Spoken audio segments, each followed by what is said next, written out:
Ladies and gentlemen, our next event of the evening is a one-fall match. You're listening to WrestleSpective Radio With a 60-minute time limit.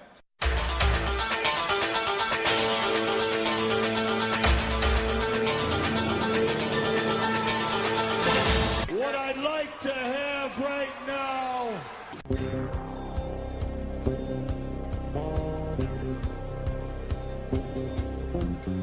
Where the big boys play. This is where the big boys play, huh? This is where the big boys play.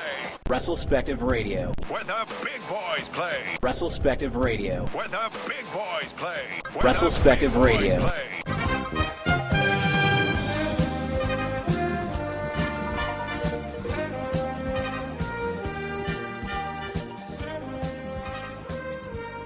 You're listening to Where the Big Boys Play, and WrestleSpective Radio. Part 2 of Clash of the Champions 1. So now we go to Chicago Barbed Wire Street Fight, where it's Dusty Rhodes, who has his face painted like a Road Warrior, with the Road Warriors, who have Paul Ellering in their corner, against the Powers of Pain and Nikita Koloff. I didn't even notice Paul Ellering. Yeah, well, this is one of the things that we've talked about a few times. We basically hate Paul Ellering on Where the Big Boys Play, and have had nothing good to say about him in however many weeks we've been doing this now. Do you have any positive thoughts on Paul Ellering, or do you think much the same about him? I think by this time I would agree that Paul Ellering didn't have much use, or didn't seem to particularly have much use. But I think especially early he was important for them in promos when they were not quite as strong and as confident in that. And also, my understanding is that he was their real life manager. Like, he would actually conduct their business affairs and kind of be responsible for them and actually legitimately manage them for most of their run, at least until they got into WWF. And then, of course, he had a brief run with them in WWF kind of toward the end of their run there. Yeah. Oh, well, okay, so he was actually useful for them backstage, if nothing else. Okay. Yeah, but with them being babyfaces, obviously using a babyface manager is tough because you don't want him out there running interference. He doesn't make sense for him to interfere because he's a good guy. And you've mentioned, of course, the times in which he's been out there and hasn't done anything to prevent the heels cheating. So it just you're right there that it's finding him the right role when they're in the ring is difficult because he can only really look super useless. And if there's another guy that Chad and I are super down on, or have been, probably the number one guy that we've been down on this show, apart from, of course, Billy Graham, is Paul Jones. Literally, I couldn't tell you a single good thing about Paul Jones. Any thoughts on him? Because he's one of those guys that certainly fans from this time seem to remember him fondly, but he seems pretty worthless to me. Yeah, I haven't seen much Paul Jones, so that one I can't really say much about. But he didn't do much here, that's for sure. I feel like I've seen maybe some good promos he did, maybe early '80s. But I'm not. That's just sort of a vague recollection. Yeah, his feud with Jimmy Valiant seemed to just go on and on. Yeah. But his army's still going here, and he's got the Powers of Pain and Ivan Koloff, so not a bad little threesome there. Sure. And I think also Dick Murdoch is part of his stable at this point as well. Mm-hmm. Although I should mention that Ivan Koloff is probably pushing 50 at this point. He's pretty old. So the ring is surrounded with barbed wire. An Animal is wearing a strange kind of hockey mask, and I think this relates back to an Angle kayfabe injury involving some chalk earlier in the year. Do you know anything about this face mask?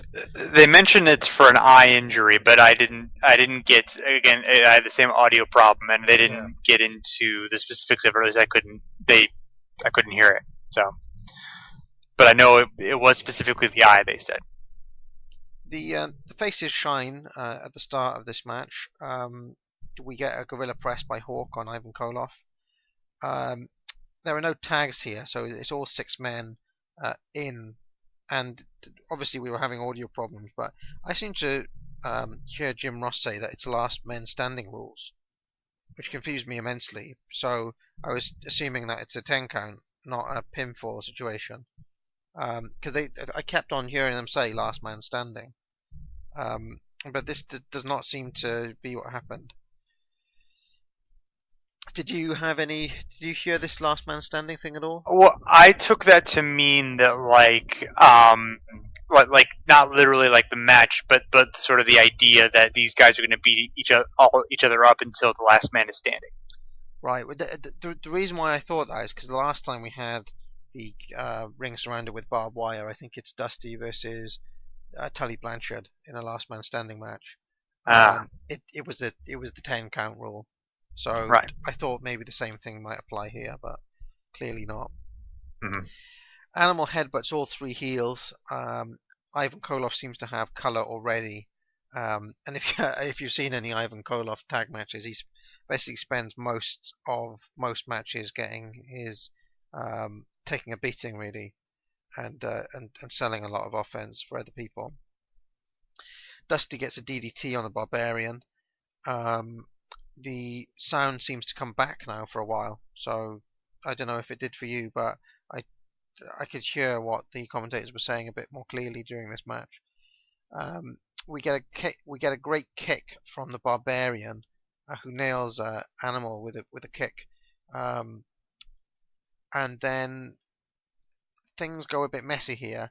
I think Ivan Koloff gets pinned, kind of in the middle of all of this. And the match ends. Like, we actually have a winner.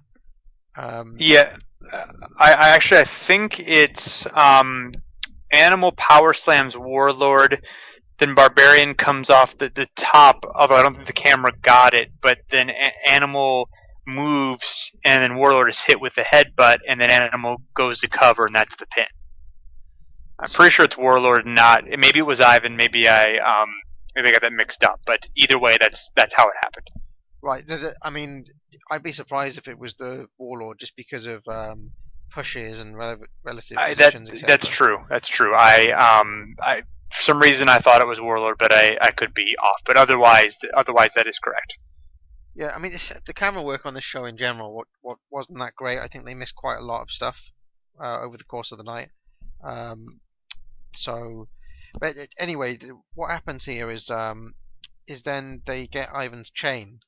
And the Powers of Pain work over Animal with it. The mask comes off, and Ivan and the Powers of Pain kind of are attacking Animal's face and his eye. And I can hear the commentators putting over the idea that they're trying to put him out forever. That this could be a career-ending injury if something doesn't happen. Yeah. I was generally just confused around this point. There was a lot of stuff going on.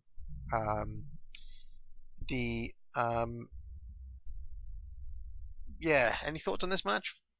It was just basically like a crowd. It was just too crowded to have 6 men in the ring in that amount of space, and it lasted 3.5 minutes. So, I mean, it wasn't terrible, but it was just, it was just kind of confusing. It was hard to see what was happening, and it just felt like a waste of a barbed wire match to throw it in on this show when it didn't seem to be a situation that really meant anything. I mean, the crowd was into it, so I guess it wasn't a total waste, but it just feels like something like doing like a stipulation just to do one rather than for any purpose.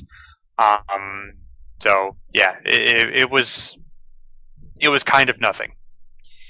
Yeah, and I also think that, I mean, it's 1987 now, 1988 now, and Ivan Koloff is pretty, like, he's getting pretty old, but he's still kind of booked as if he was just Ivan Koloff from back. Well, as you mentioned, he does sell a lot. He does sort of put as like the third member of that team. I mean, he's dangerous and kind of crafty, but I don't think like maybe they're pushing him a little stronger than they should based on his physical appearance. But I think maybe he's over enough to warrant it to a certain extent, as long as it's not like overly crazy.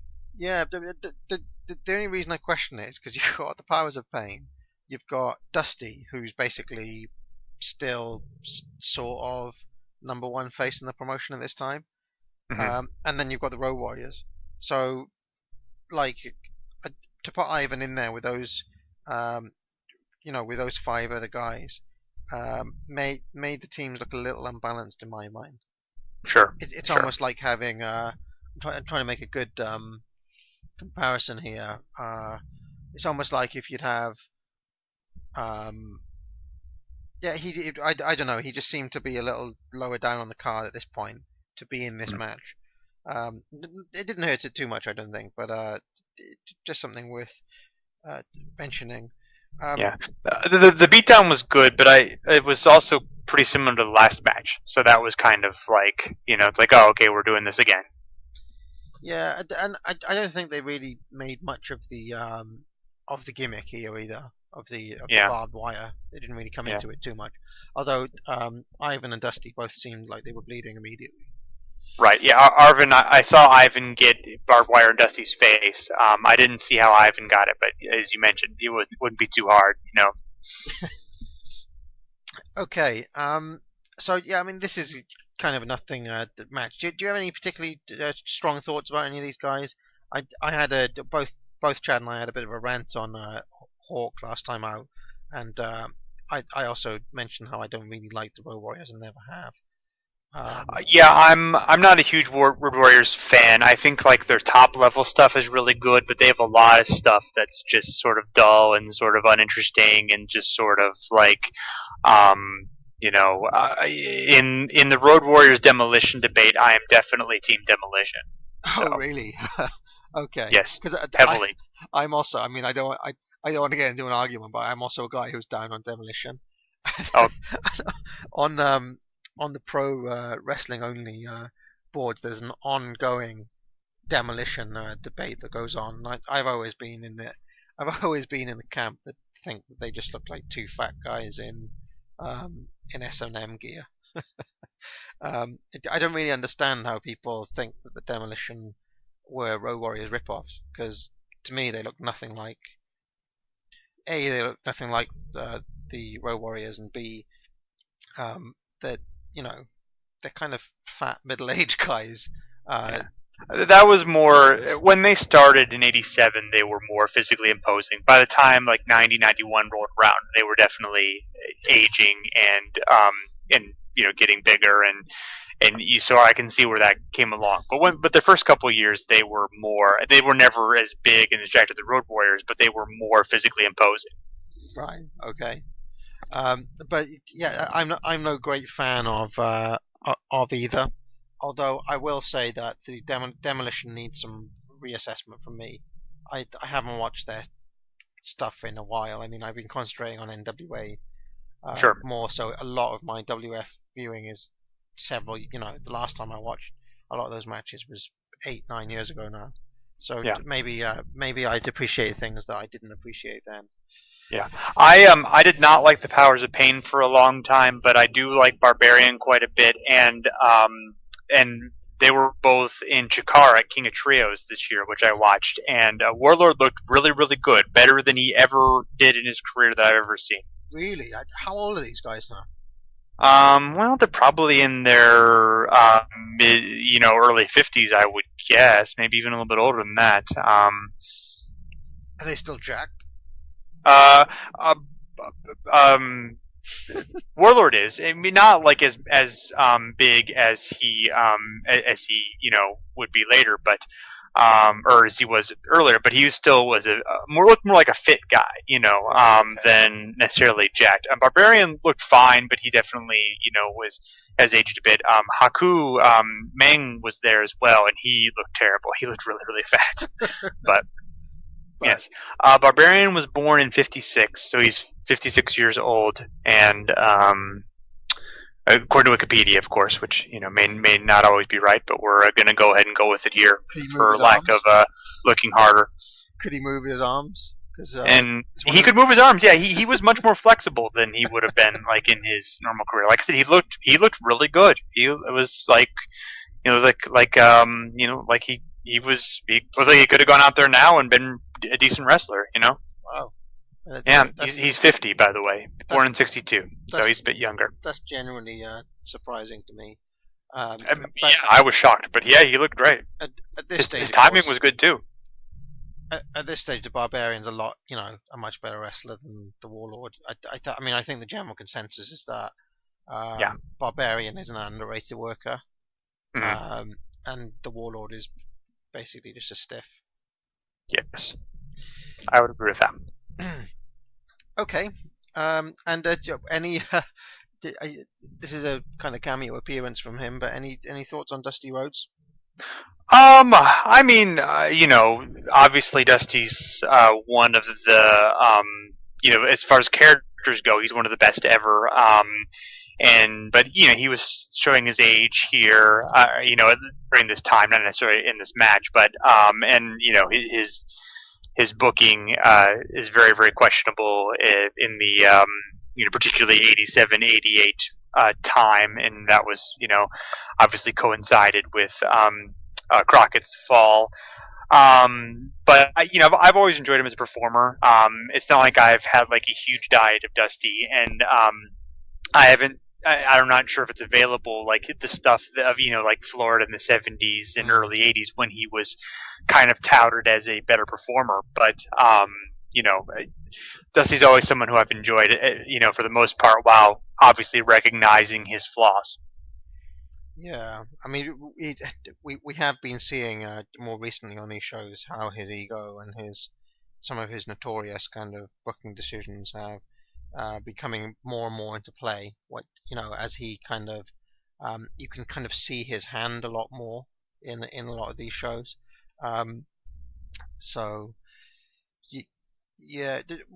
Meltzer had this idea of turning him heel at this point.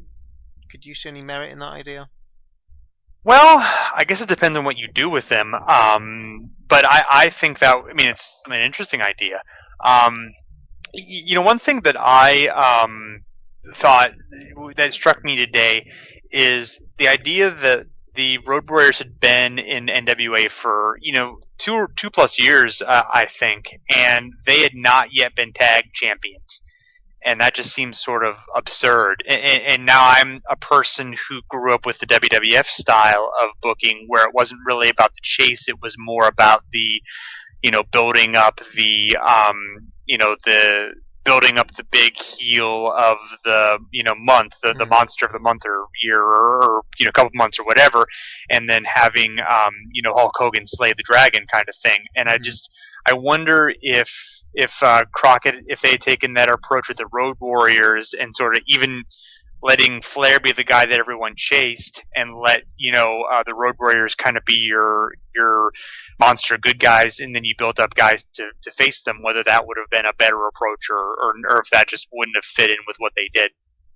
Yeah, and I mean, coming into this show, it's like their general approach is obvious all the way down the card. So you've got the TV champ, who is Mike Rotunda, although we have just had a fairly kind of lengthy face run with that title, but still, we have a heel TV champ. You have the US champions are the Midnights. You have the tag champs who are Arn and Tully, and you have Flair, who's the world champ, and who's the US champ at this point? I think it's Dusty. Oh, it's no, right. So there's one. Out of the 5 major championships, there's one face champion. Right. And Dusty's about to be stripped of it because of that attack. So. And Dusty's about to be stripped of the US title. That's right. Yeah. Okay, let's move on. Tony Schiavone and Jim Ross do a little piece to camera here, and there's a bunch of 80s fans kind of lurking and screaming behind them. One of whom is dressed as Sting, and that's a pretty good Sting costume. He looks really quite a lot like Sting. Did you see that guy? Yeah.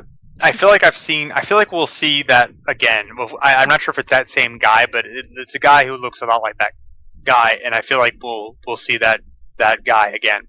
Yeah. For Sting matches in the future. Have you seen the fake Hogan from he hangs around in a lot of the 93, that kind of 93 run of Hogan's. Yeah, he follows him into WCW 2 in 94 and 95. Yeah. I think one of the most shows where he's most visible is King of the Ring 93. Yeah. Against that match with Yokozuna. Right. What I love about him is that he's he wears the vest, but he's just got skinny arms like a regular guy. And that Hogan. Yeah, he doesn't really look that much like Hogan, honestly. I mean, it's a weird, like, he does, but he totally doesn't. But to be fair, the Sting guy looks a lot like Sting. Agreed. Yes. I can't remember where I saw that guy again. Maybe at Halloween Havoc 90 against Sid. I recently watched that. That might have been where it was. I forget offhand now, but I know or if not, I've seen someone who does kind of the same thing and looks a lot like Sting. Nikita Koloff is with Bob Caudle, and he has a new look. Yes. He's got a white suit, and he's got hair. So he's not kind of clean shaven anymore. Quite a long moustache, and an anti-drug message. He says that life and health are important to him, and that he doesn't need a belt to be a champion. Yeah. But he wants a world title. He wants one anyway. Yeah, this is full of interviews with guys who want titles that they are not, with guys who I don't believe any of them are going to be feuding with. So yes, it's kind of unusual because I don't think Nikita Koloff gets that. I think as 88 progresses, he kind of slips away. Yeah. Although it was pointed out to me recently that his wife died around this time. That's right. Yeah, that is. I'm pretty sure that is true. So he, obviously took time off to do that, and then he pops up again in, I think, early '91. Actually, I think it may be '92. If I'm not mistaken. He's I think. He definitely is in '92, but he does an angle with Luger when Luger's a good guy, and that is sometime in '91. Right. Okay. But he attacks Luger because he's mad at Luger for the U.S. Championship screw job in '87. He uses that as sort of like his excuse. Oh, it's a pay-per-view. I forget which one off the top of my head, but I remember that actually. I remember watching it. Yeah. And then there's a strap match with Sting at some point. Yeah. And Koloff interferes in the Sting Luger versus Steiner's Super Brawl '91 match. That's right. So it would have been before then. So I guess it would have been early '91. So I guess I was right. Yeah. No. Absolutely. But he sticks around for longer than you might expect during that run. Yeah. But I liked the message of get high on sports, not drugs. Yeah. That's right, kids. There you go. And I think he actually lived by that as well, because if you look at Nikita Koloff in '85, '86, he's really stacked. He's a big guy, but by this stage he slimmed right down. He was like definitely smaller than he was, and less kind of defined. So maybe he'd stopped taking steroids and things. Who knows? Anyway, he mentions that that there was an angle around this time where Tully attacked Dusty, and Magnum TA was involved too. I was actually expecting to see Magnum TA during the show, given how much he was mentioned, but that didn't come to pass. Do you know anything about this angle? Oh, that was the one that I mentioned from before, the one that Dusty choked Tully Blanchard. That was the one he was referencing. Oh, right, okay. So, and the weird thing is that Tully's not selling any injuries from that at all, and it happened the night before. So, I found that a little strange. I mean, granted, I know, you don't want Tully to, that you don't want him to be sympathetic by having the injury, but you do this kind of thing, and he gets beaten up pretty badly. I'm surprised that they didn't do anything to indicate that, at least he had some effects from that. Yeah, and that's actually quite unusual for these guys as well. They're quite big on those sort of things. Yeah. maintaining the illusion that all of this is real. Hmm. Anyway, speaking of Tully, we go now into the world title match. Arn and Tully with J.J. Dillon versus Barry Windham and Lex Luger. One of the notable things going into this match is that Arn and Tully have great heel heat here. They're pretty loudly booed by the Greensboro crowd, which is good. That's as things should be. And by the same token, Windham and Luger were both pretty over. As things start off, Luger shows off his power. We get a great power slam by him on Tully, and then immediately he goes for the torture rack. Arn interferes with that, nails the leg, and then he goes straight to work on Luger's thigh, which I think is a great transition from Luger being on top in that shine sequence to start off with to the heels being on top. Tully comes back in. Both Arn and Tully target the leg, but then Luger gets the hot tag to Windham pretty soon after, so we get like a real acceleration of the usual pace of these things. We've already had the shine sequence, the sequence where the heels are on top, and now Windham is in, and he is really over. The crowd cheering pretty hard. We get a nice power slam by him for 2, then a sleeper, and then Tully gets to the ropes, but Windham keeps the sleeper on, so all the way to the outside, which is not a spot I've seen many times before. Have you seen that many times where they keep somebody keeps a hold on all the way to the outside? A couple times, but no, it's not something you commonly see. But I liked it. It was cool for something different. Yeah. Tully gets up though, and he guillotines Windham on the top rope. But then he gets caught coming from the top.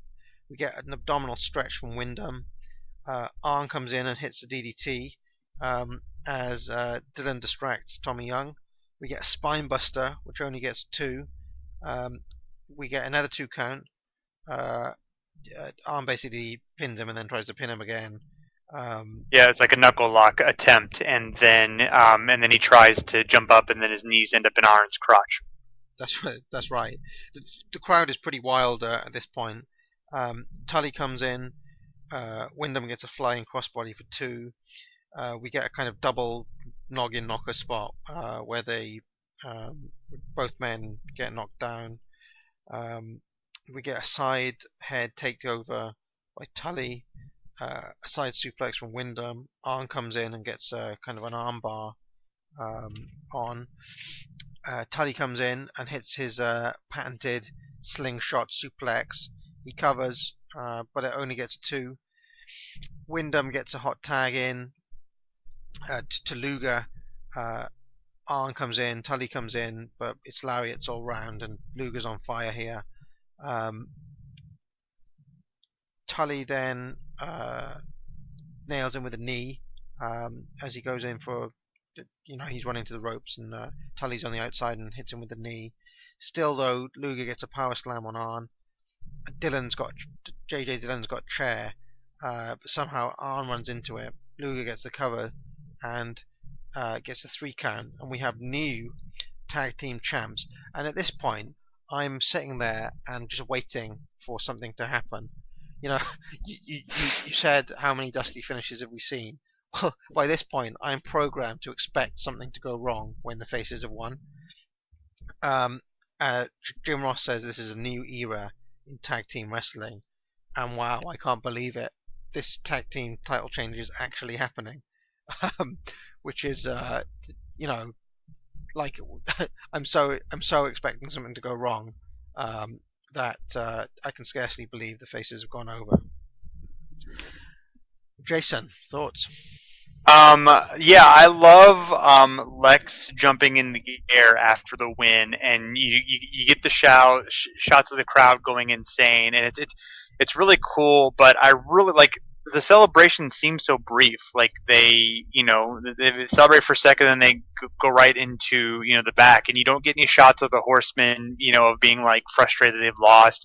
You don't get Lex and Barry getting just kind of milking in for a few minutes. I really think that was kind of a missed opportunity. But the match, I mean, it's fantastic. It's a really, really well done match. It's kind of interesting that I feel like with Tully and Arn, they have a lot of matches where like the shine period is very long and the heat segment is not very long. Yeah. Which that's normally like a WWF-style tag thing, but even this before their WWF run, they're kind of doing that. So I don't know if it's just more, like you said, a condensed version because it's a 10-11 minute match, and so forth. But I mean, the crowd's really into everything. The execution is great. Wyndham looks outstanding as he normally does. I mean, everyone looks good. Even Luger, who's pretty green at this point, looks good. So everyone works well together, and it's it's a great little moment and a great exciting thing. Yeah, I agree. I really enjoy this match. I thought it was great, to be honest, and I enjoyed the pace. It was worked at a really breakneck pace, which is a change from a lot of the matches around this period. They noticeably took it up a gear here, and I appreciated that acceleration. I also enjoyed the Jim Ross line of Luger's thighs are obviously well developed. Yeah, we're at the start of a love affair here that will develop over the next few years. Indeed. I think that the as you mentioned, attacking the thighs as transition was very good, and and there were a lot of good, Tully and Arn had a lot of good miscommunication stuff, and just good double team work, and everything was executed well. I love how Tully he gets the slingshot suplex on Barry, and he's just like really, really excited to hit it. He takes a moment to celebrate, and then it costs him like the pin. Like that's just a great that's a great heel getting his comeuppance kind of thing. Yeah, no, absolutely. That was I honestly, I think this may be the best. And we've seen some pretty good matches from Arn and Tully so far, but this may be the best one that we've seen.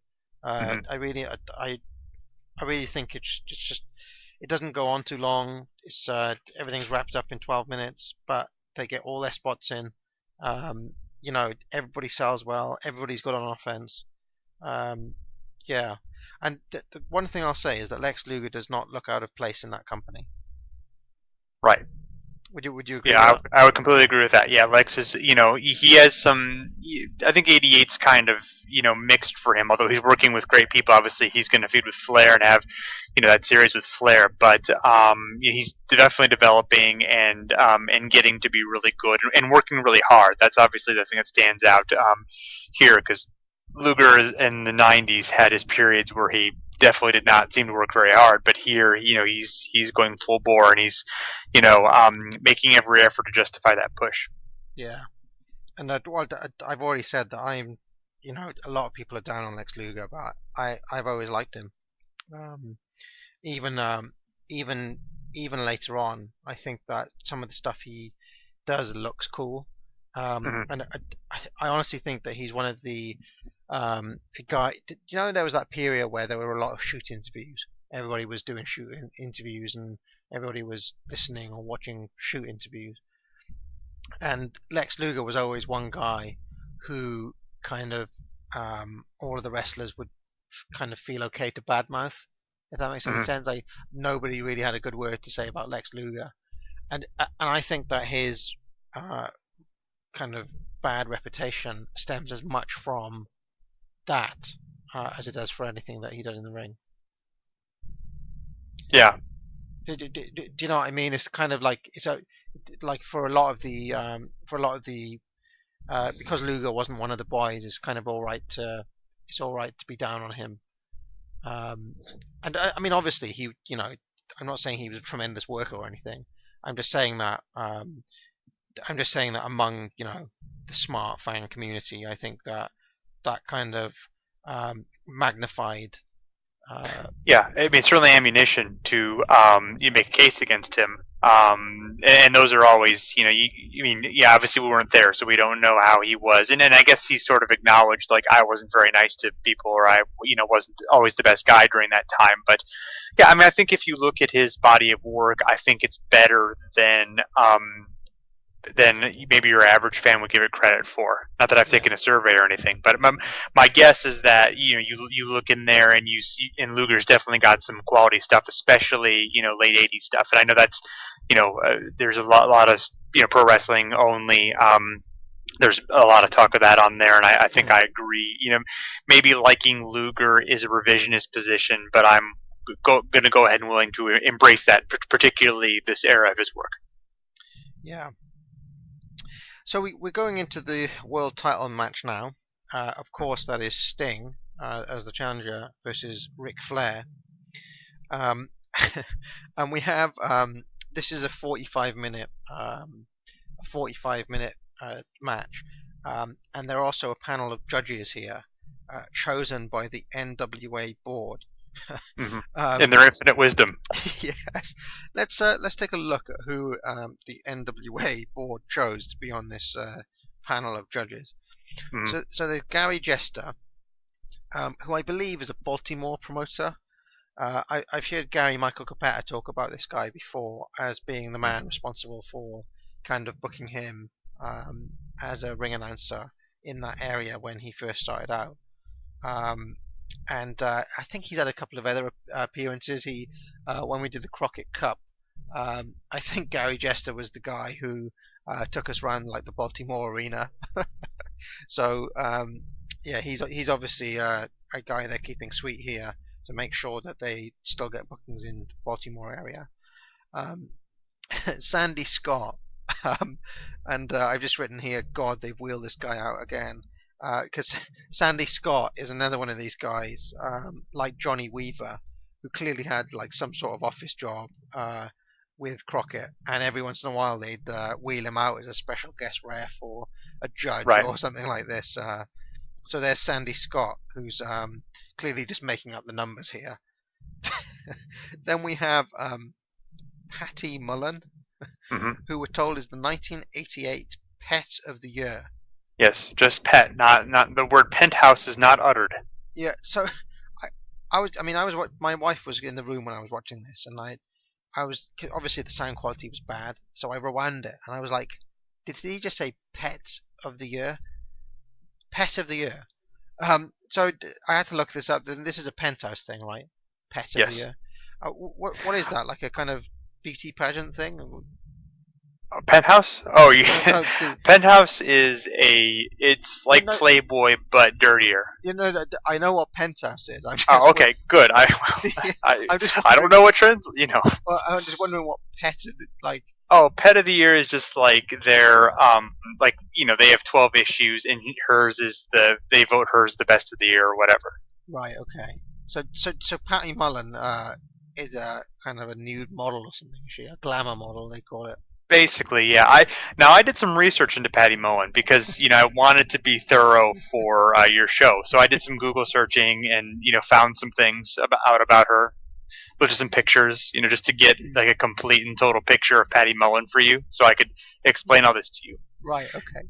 But she was in Penthouse, I believe, on 3 occasions, 86, 87, and 88, and she appeared in the film Frankenhooker, which is sort of like a cult film that's somewhat known. I don't think it's not like it's like a porno or anything, but it's it's kind of like I don't think it's like Skinamax either. Like there's some nudity in it, but it's more like a cheesy horror sci-fi that's a little bit titillating kind of movie. So, and then basically she retired. She has done nothing in 20 plus years. Right. Of note that that anyone can find. So was Clash 1 her kind of retirement do, or was it what? It seems weird because why would the Southern promotion have I would love to know the story of how she was named one of these judges, because it just seems like completely like random they would put her on there, because again Penthouse would be a horrible thing, and well, it's not like it's ever like a family thing, but certainly like it just seems like the antithesis of what they were kind of going for. Like now granted, like WWF was more like the family one, and WCW was more wrestling, and they would do some edgier stuff, but they wouldn't have like something like that. It's a little bit sleazy, isn't it? Exactly. Right. No, I couldn't. I wouldn't put it past Dusty just to make this happen so he could meet her. Right. Yeah. I mean, that's certainly. I like I said, I'd love to hear that story. Maybe she knew some of the wrestlers from something, or maybe she was dating one of the wrestlers, or who knows. But yeah. Well, she definitely seems to have a little thing for Ric Flair. We'll come to that a bit later.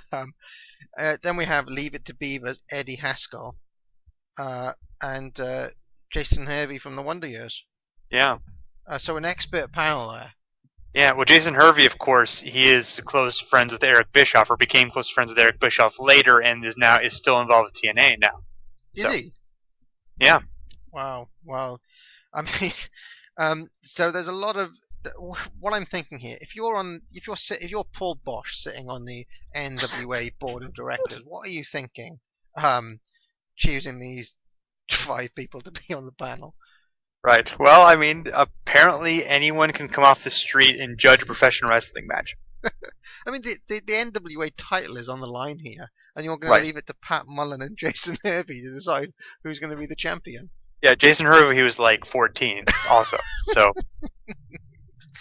So I couldn't help but notice as this match is starting that Patty Mullen and Sandy Scott are having some words here. What on earth do you think they were talking about?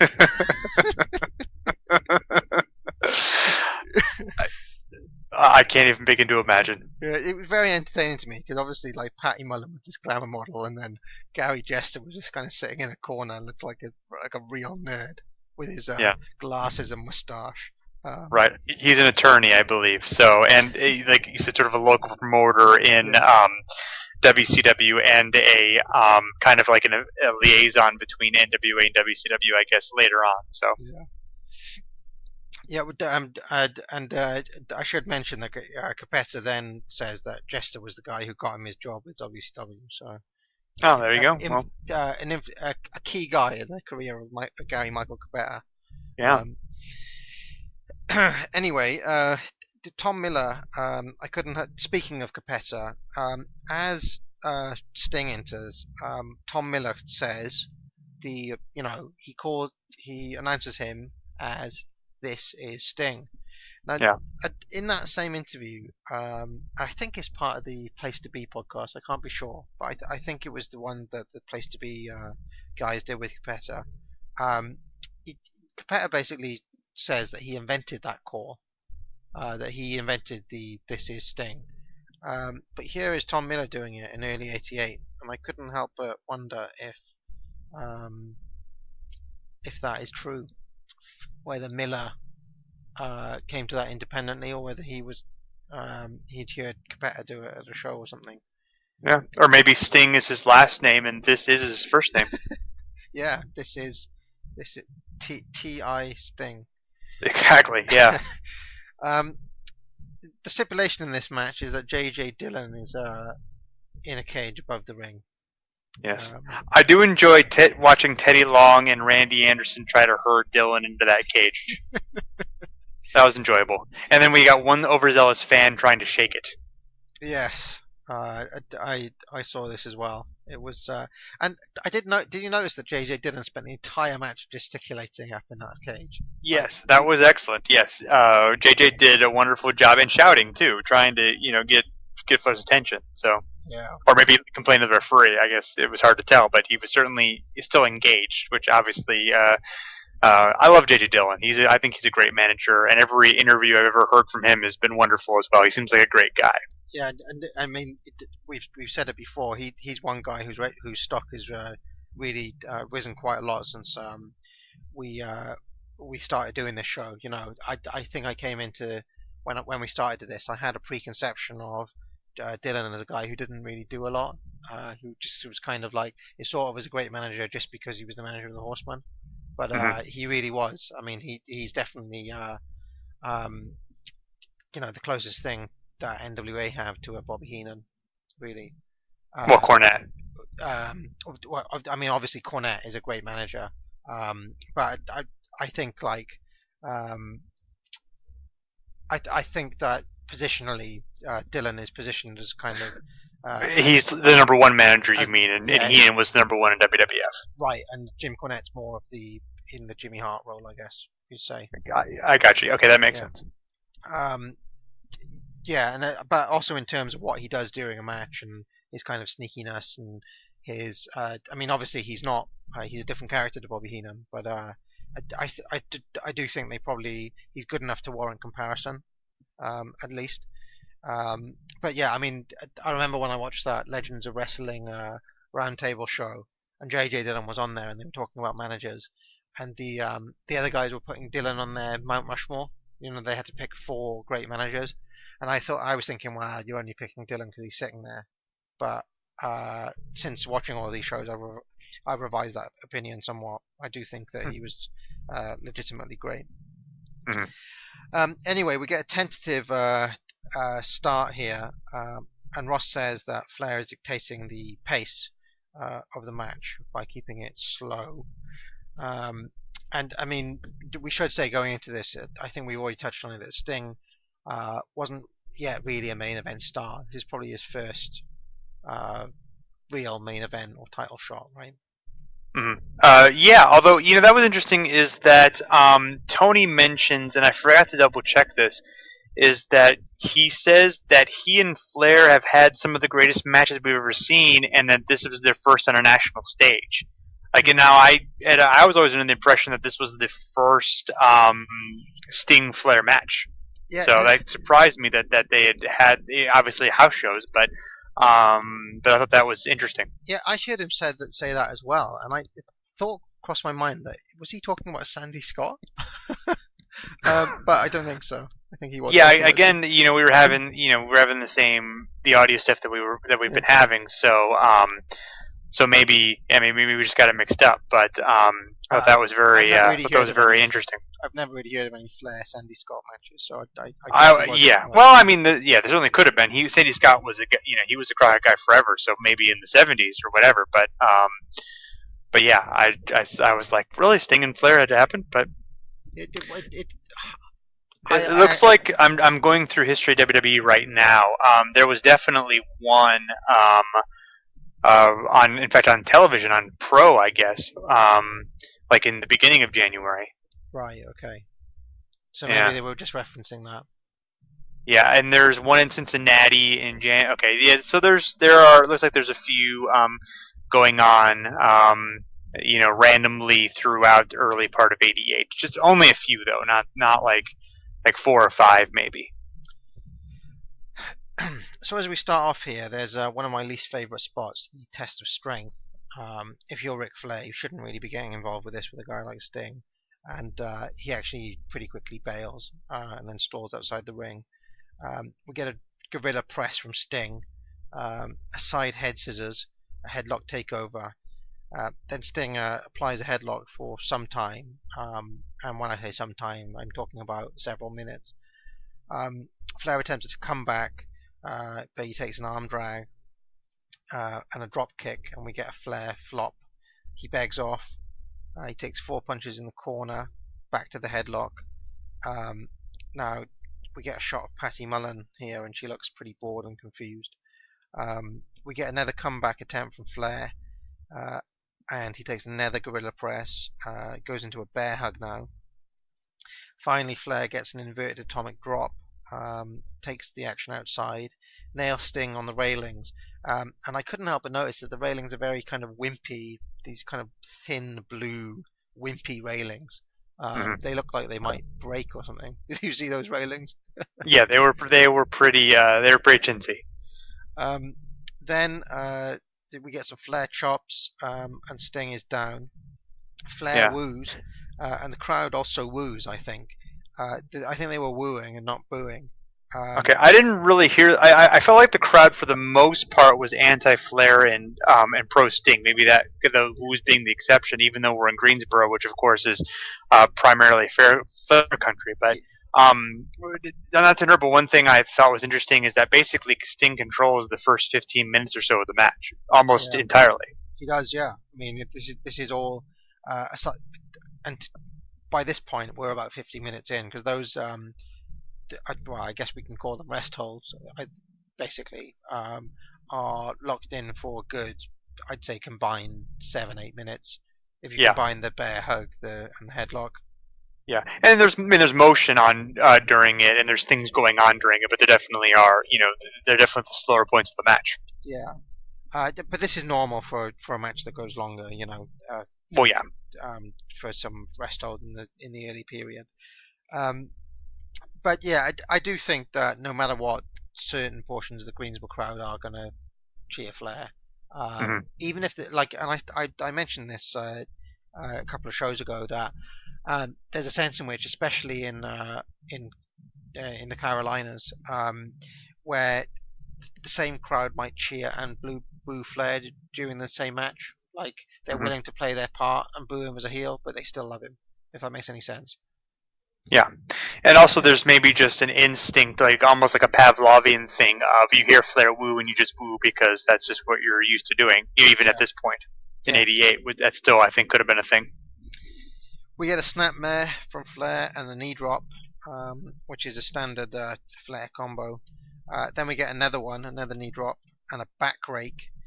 Then he does he rakes Sting's face across the top rope, which is a nasty heel move, and he throws him out to the concrete. He goes for a chair, but Tommy Young comes out and confiscates it. And the interplay between Flair and Tommy Young is always quite fun. I mean, he has a special relationship, I think, with Tommy Young. Those two always have a little back and forth. We go back to the wimpy railings now. We get some chops and elbows. Sting starts hulking up. Flair begs off on the outside. Sting misses a splash and eats the ring post. We go back in the ring. We get an arm wrench. Sting comes back. Clothesline gets 2. We have a suplex by Sting. Goes for the Scorpion Deathlock, but Flair gets to the ropes. And 25 minutes have gone. And I notice around this time that Flair has a horrible little rat tail mullet at this point, which I'm not a fan of. Sting does. Yeah, Sting. He's got like a little rat tail of a. Yes. Yeah. It was. That is not a look that's aged well. Yeah, I really don't like that. Arguably worst hair of the night goes to Sting. I would say so. We get a flying crossbody from Sting, who then beats his chest, and he does this beating of the chest quite a lot during this match. We get a knee breaker from Flair, and you can tell that he's thinking about the figure 4 now, and he focuses on the leg. We get another knee breaker that was he kind of holds it high, and that looked like a pretty nasty. That was a good knee breaker from Flair there. Big back suplex, and now it's figure 4 time. After some time in the figure 4, Sting starts beating his chest again, and he reverses it. Flair breaks it. He does his usual spot where he shouts "Oh God!" and he's in real pain. But he breaks the figure 4 and gets back on top. He goes for a suplex to the outside, but that is reversed. Have you ever seen the suplex to the outside hit? That always seems to get reversed, that attempt. I have seen it, but not by Flair. I've seen it a couple of times, but I don't specifically remember a time in which it's happened. But I know it's happened. I think Bret Hart may have done it once. I don't know. He splashes. Sting goes for a splash, but Flair gets his knees up. We get an abdominal stretch from Sting now, which is not a move I associate with Sting, to be honest. He's using his full repertoire here. Flair asks Tommy Young audibly how much time is left. Sting gets back on top, and we get the kind of groin in the post spot, which always looks painful. Sting himself goes for the figure 4 now, and then we get another shot of the 1988 Pet of the Year, and she looks bored out of her mind. Sting really goes to work on Flair's leg now. We get a Flair flip to the outside. We get a headshot to the wimpy railings, a headshot to the table. We get a sunset flip from Flair, but Sting isn't going to go down. Then he no-sells an inverted atomic drop. Clothesline gets 2. He misses Sting a splash. We get a sleeper from Flair, which is very quickly broken into the turnbuckle. We get a series of near falls now, but Sting is generally coming out on top, I think. We get another Scorpion Deathlock, but as he's got this Scorpion Deathlock on, the time runs out. So it goes to... He's got about 35 seconds, so... Yeah, I mean, he has it on for quite a long time, but then we get the 10 count during it. So, in this scenario where you get time limit draw, it goes to a judge's decision. Patty Mullen goes for Flair and blows him a little kiss. So she may be having a go on Space Mountain later. Gary Jester, he goes for Sting. Sandy Scott calls it a draw. So the match is a draw. So what about the other two? What about? I mean, we didn't get to hear from the Beaver guy and the guy from the Wonder Years. We didn't get to hear from Jason Hervey. What were they doing there? They sat there for 45 minutes and they didn't get to make a call. Just enjoying the show, I guess. Maybe just one of the celebrities got to be a judge, and then they voted to go for Patty Mullen for some reason. Well, right. So, what are your thoughts on this historic match, Jason? Well, it's a very, very good match. Obviously, it's really, really important for Sting's career. Basically, made Sting into a star. Obviously, great performance by Flair. Sting also is, he's very strong. You can see that he understands how to connect with the crowd on a certain level. He's just, he's a physical marvel. I just love, there's one sequence early in the match where Sting just sort of, casually leapfrogs Flair a couple of times and then hits him with the press slam, and I'm just it's a marvel how he's able to leap so high and make it look so effortless. And that athleticism he had was pretty amazing. And they did some nice kind of variations on usual stuff. I liked how Sting worked the headlock for a while, and then Flair got out of it, did a drop down, and then Sting just jumped back and locked the headlock again. That kind of stuff was cool. And obviously, everything was stiff and well done. Particularly Flair's offense. Always those chops look great, and his punches are great, and so on and so forth. I think there was a lot of, and you mentioned it, Sting sort of shrugging something off and beating his chest, and and just kind of going to whatever he wanted to do. And there wasn't really, he kind of went after his knee for a while, but there wasn't really any extended selling of, that from the figure 4, so to speak. So those would be kind of the minor flaws that I would attack as just, maybe I would have liked to have seen a little bit more consistent selling, but it wasn't I felt like it severely hurt the match or anything, but it maybe keeps it from being an all-time great, but it's still really, really good. Yeah, well, Meltzer goes 4 3/4 here. Is that? I don't know. I mean, maybe that seems. I'm terrible with star ratings. I don't really use them. I don't feel that comfortable with it. I mean, it's. It's a pretty classic match, and I will say that I was watching again today, and I will say that there were parts of it where I kind of felt gosh, I've seen a lot of Ric Flair matches, and maybe I need to take a little break from Ric Flair for a while. Yeah. But I feel if I were watching it with eyes of where I hadn't seen as much Ric Flair in my life, I would maybe have I enjoyed it, but maybe I would have enjoyed it even more. Yeah, I mean, yeah. To be honest, I mean, This is gonna sound sacrilegious, and it's gonna sound kind of impossibly contrarian, I guess. But I am not a fan of this match. Which I know sounds ridiculous. And I know from the private message conversations we've been having with Chad, I get the impression that he liked this show, and that suggests to me that he liked this match quite a lot as well. For me, for a start, it's just too long. I could easily have lost the first 25 minutes. That's my first criticism of it. I don't really like. I mean, for a match to be as long as this, it has to kind of justify its length in some way. And I do think I have seen matches that do that. The Kerry Von Erich Jumbo match, for example, or Jumbo versus Ric Flair. They're matches that justify being as long as this. For me, there's not a really the transitions in this match don't really kind of work for me. Like there's a lot of Sting being on top.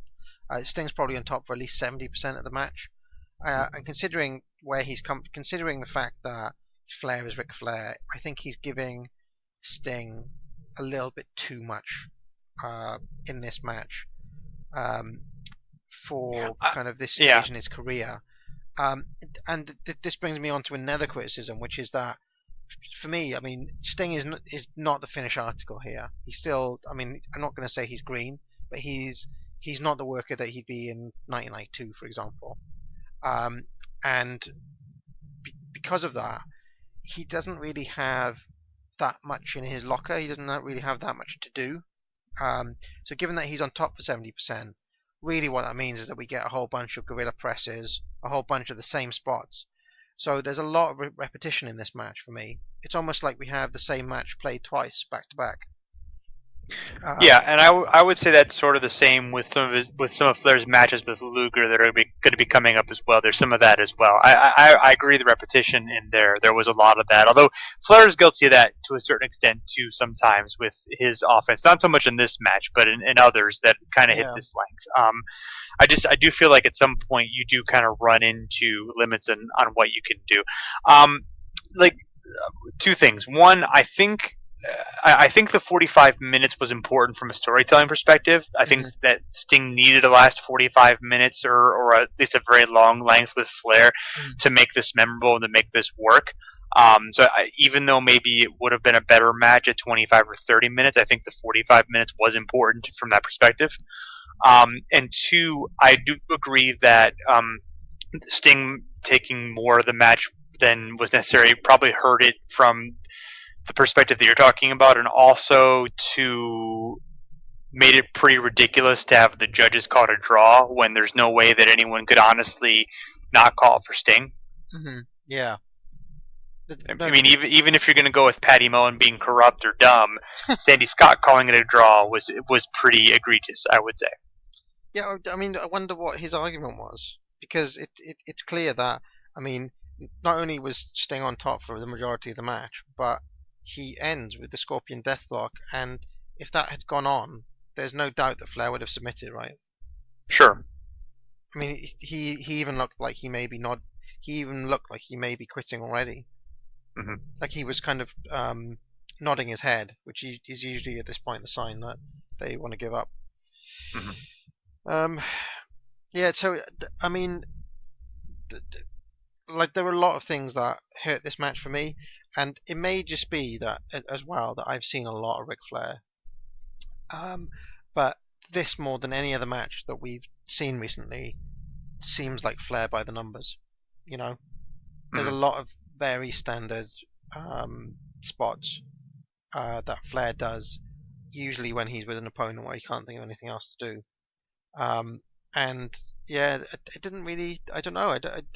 For me, it doesn't really tell a very coherent story. It's just kind of a bunch of stuff. Yeah, I mean, obviously the idea is that Sting hangs with Flair. I mean, that's the story. which is not necessarily like a deep and compelling and epic match type story. But I mean, it got the point across at least as far as Sting coming very, very hanging with Flair and then coming very, very close at the end to beating him. But you're right. It's not like it's necessarily like a cohesive, like the 45 minutes all seem connected together. Like things that are happening early in the match come to play late. It's more just like, it's kind of divided into separate acts that don't necessarily have a whole lot of link to each other. Yeah. And I've just read, actually, that Patty Mullen was on TV the night before in Flair's arms. So this actually goes deeper than that. I guess they got that across pretty well, because I could barely hear what was going on a lot of the time. So just from the visuals, you could tell there was a little bit of previous between those two. So Sure. But as far as the story of the match goes, I mean, for me, the story of the match was not only does Sting hang with Flair, but he actively kicks his ass for most of the match. And I mean, this is a particular struggle I have, I guess, where Flair kind of plays a bitch champ, but I think he occasionally bitches himself out a little bit too much. And this is one of those occasions where I'd have much preferred it to be a kind of 50-50 affair. Yeah, and that's kind of what I liked about the Garvin matches, because those felt like more like equal affairs. Yeah, I mean, the match with Jimmy Garvin, for example, Flair really, really goes to work on Garvin, and you can see that Jimmy Garvin is struggling to be in there with a world-class wrestler of Flair's caliber. Mm-hmm. Or the Ronnie Garvin match. It's worked so that you can see that Flair is also kind of vicious. Like he's a really good wrestler. In this match, I didn't think that Flair's offense really got across that he is the greatest wrestler in the world, at any time. Well, you've got Sting shrugging it off, half the match is a problem too, which of course is something that he would run into when he was wrestling a guy like Nikita Koloff or Luger, or, even later with Hogan, obviously. That's kind of where, where that would run into trouble there. The characters who were like that, the superhero-like characters, Flair, they would work the match like that, and it would make Flair look weaker. Yeah, and this is a weird thing for me with Sting, because in my mind, I don't know if what you think about this, but in my mind, Sting does not have the same build as a Lex Luger or a Hawk or a Hogan. To me, he's a slightly smaller guy, in my mind. But everybody else seems to think of him as being of the same class as a Road Warrior or a Nikita Koloff, or to me he's not quite as big as a lot of those other guys. He's not like a pure musclehead, and he's one guy who can kind of bump around a little bit more. I don't know what your thoughts are on that, Jason. Yeah, I would agree. I've always thought of him as a bit smaller than them, and not quite as muscular. I know, when he was first getting in, when obviously him and Warrior were a team, they were much more juiced up. He was. But by this point, he's a muscular guy. He's very strong, but yeah, he's not at the same level as Hogan or even the Road Warriors, I would say. Yeah, and I guess because of that as well, because there isn't that massive size difference between Flair and Sting, I don't 100% buy him working the match as if he's one of the Road Warriors. Basically, I'd like, the no selling, the hulking up, all of those things. They're not kind of. In a way, I think Sting's probably best when he's working from the bottom as much as he is. Like in the Vader matches, Vader matches, for example, where he's vulnerable, and I never really felt any sympathy for him here. And I guess the point of the match is to get him over as a legit kind of main eventer, but you don't have to bitch out Flair in the process. Sure. Well, he didn't. I think you can sort of sense that in because I don't think the Flair Sting match has got any better from here. Like, I don't feel like they ever had a match at the top of this one. No. And it was always kind of. I mean, I enjoyed it. I mean, I thought this was pretty good, but they always kind of hit a certain level, and that was sort of what it was. And that was kind of what, with most of those guys. I think Flair had some pretty great matches with Luger, but the other guys who I mentioned, I think all of those kind of hit like an okay point, or an okay to good point, and that was kind of the maximum that he would ever hit with any of those type of opponents. Yeah, and you see, this could be a criticism of Flair, but I think when he's in there with a certain type of opponent, he always just resorts to what he thinks works. He just goes back to the same spots again and again. And it really takes a Randy Savage or a Steamboat or somebody else to make the match more interesting than that. I think that's a pretty good observation. And I guess by this point, or Terry Funk, of course, I guess by this point, I've just seen enough Flair that, seeing him just kind of do his stuff, and basically sell some not particularly interesting offense from Sting for 45 minutes isn't going to make me think, oh my god, that's a 5-star match, Mm-hmm. So, but I mean, I guess it's partly a victim of overexposure to just me being overexposed to Flair, but I also think that this match is somewhat overhyped because of what it did for Sting's career, if that makes any sense. Yeah, I think that's really. I think people think of it as a very good or great match, but I think it is more what it did for Sting as opposed to the quality of it. The quality of the match is considered high, but I don't think it's considered absurdly high. I think it's more the reason this is remembered isn't because necessarily of the great quality of the match, but because of what it did for Sting. Yeah, I have a feeling when I speak to Chad again that he and I may debate this further, because I have a feeling that he may be much higher on this match than either of us are.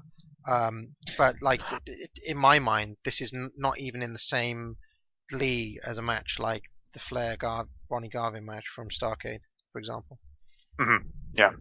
I do think one thing I did enjoy was Sting after the figure 4 that he put on Flair. He screamed something about knowing how to party or what. Like I feel like he's channeling Wayne Campbell there from Wayne's World. Yeah. Yeah, I don't know what he was doing, and of course this predates Wayne's World the movie by 4 years. But I was like, okay, cool, Sting. Whatever you think. It's funny you mentioned Wayne's World there, Jason. The other day I did my hair in a kind of strange way, and as I was leaving, my wife, said, today you look like your name could be Garth, which was a really odd comment. So anyway, I teach at I'm a lecturer. I teach in a university. So when I got there, that was the last thing I heard before, after I left. So when I got there, in my morning seminar, I said to the students, I relayed this strange comment that my wife made, and I said the only Garth I can think of is Garth from Wayne's World. And honestly, the students were like, "What's Wayne's World?" So they're like 19, 20, and never really. I was like, "Wow, that's I'm getting to the stage now." 20-year-old movie, I guess. So yeah. Well, I guess if you're 19 or 20, why would you have ever seen Wayne's World? Right. Right. Well, do you think we've come to the end? Do you think it's time for the end of show awards? I would imagine so. Yes. Okay.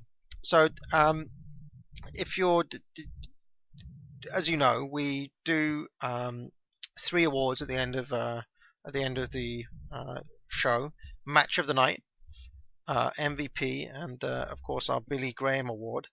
And I'll let you go first on each of these. So Match of the Night, Jason? I'm going to go ahead and go with Barry Windham and Lex Luger against Tully Blanchard and Arn Anderson as my Match of the Night. Wow, well, I've got exactly the same pick. Honestly, I thought you'd go for the main event, but for me, I really like that tag match. 12 minutes, fantastic action. I really enjoyed it. How would you justify picking the tag match over the world title match? Well, it just I feel I feel like I'm a little bit more strongly on this now after our discussion, whereas before I kind of would have made it like a toss up between the two. But looking at just like you know the tag match was almost really a perfect match. I mean, everything was executed well. Um, everything was just crisp and smooth, and there was no dead points or nothing where I didn't really understand what someone was doing or anything like that. And I just thought, like, wow, it was just a snap, and it had just a wonderful finish. Although the Flair Sting finish is great too. I mean, it's also a good match, but I just feel like it. I can't think of any flaws in that match where, after we discussed the Sting Flair one, I can see more of the flaws there. So that's why I'm going with the tag match. So what I've convinced you basically is Yeah, I would have kind of been a toss up before, but now having that discussion, I am strongly more in favor of the other match. Okay. Oh, great. MVP. Oh, this is a tough one. I'm gonna go ahead and go with Ric Flair, and I will say, obviously, yeah, there were some flaws with his performance, and maybe it wasn't the quintessential excellent Flair performance, but he clearly made it work by doing what Flair does, and he clearly made Sting into a star with this. So I'm just gonna have to go with, by virtue of getting Sting over as a main eventer for 25 years now, I'm gonna go ahead and go with Ric Flair. Yeah, I guess you can say it's a very selfless performance as well from him, Mm-hmm. considering who he was in 1988 and who Sting was. He didn't have to do that, and Yeah. it's difficult to imagine. Like you could imagine a lot of guys in the same position wouldn't have done that. So, however, I'm not gonna. I have a problem with that match. It may just be a personal thing, but to me, Flair would seem to be on autopilot. There's a I definitely think there's an autopilot Flair that he can just. It's almost like he can flick a switch and just go into doing that. And I think that. Well, as long as the plane lands. I think that's the version of Flair we got tonight, and it's probably more a problem with me than with. I'm probably just Ric Flair probably has to try harder than any other wrestler to impress me, because I've seen so much of him. It's probably an unfair thing that most long term fans have. So I'm going to try to pick somebody from that tag match. It's difficult to pick out one performance, but Arn Anderson is someone who nobody's ever picked for MVP, and I think that he really hit his spots really well. There's a nice. I really like that transition where he comes in, he breaks the torture rack with a kick to the thigh, to the kick to Luger's thigh. Then you have that sequence where they work over Luger's leg. And then there's a sequence where he hits a DDT, and then not long after he hits the spine buster, and that spine buster looks so cool. So I'm going to go for once with Arn Anderson, partly because I'm worried that he'll never win it again. So I thought Arn needs some recognition, and also Tully, if you look back through the shows, has won MVP more than anybody else. So, and I also gave Ric Flair MVP for the past 2 shows running. So, I thought I'd give it to Arn this time. I completely understand your decision. And finally, we have the Billy Graham Award. Okay. And if you're not aware of this, this was originally worst performer on the night.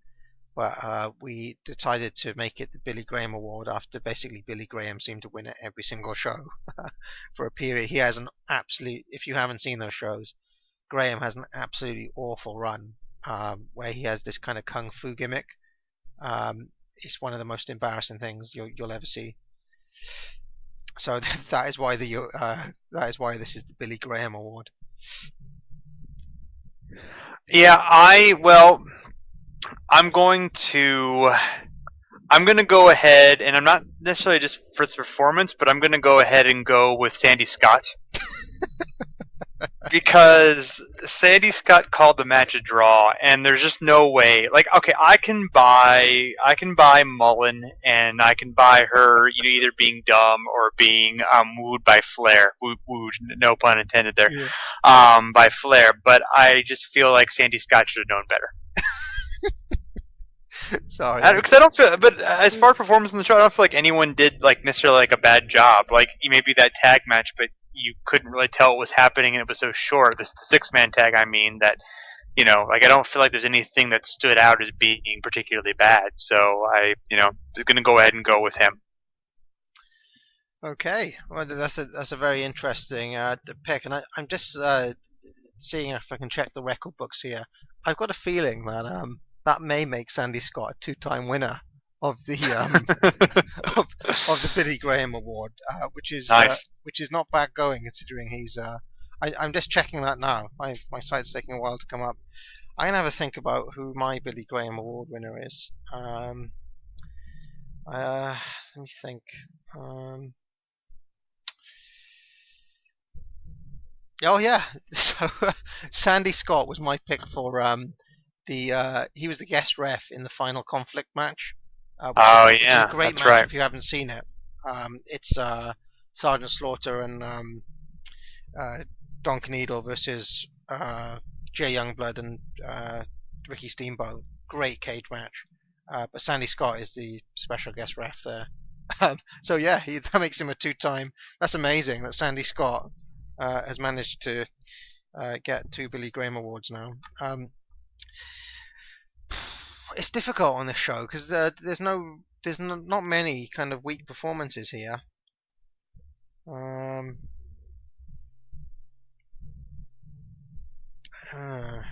Yeah, my other one might have been Dr. Death because his promo was pretty bland. Yeah, pretty shitty promo from Dr. Death.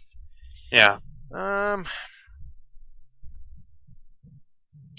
See, my default pick for these things is often the Warlord, but I don't really think we saw enough of him to justify. I could also go with Paul Ellering, who did nothing. Sandy Scott's a really good pick, actually. Didn't occur to me that I could pick one of the judges.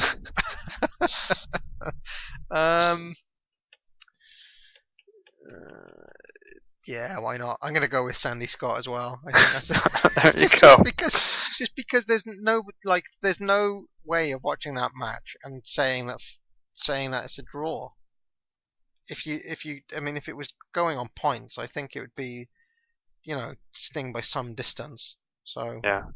Well, maybe there's a complicated judging system that we don't understand, and yet the celebrity guest referees or judges do. Also, he didn't really show a lot of charisma sitting there, did he? No, he did not. No, he tried to hit on Patty Mullen and completely failed. It was not a good night for him.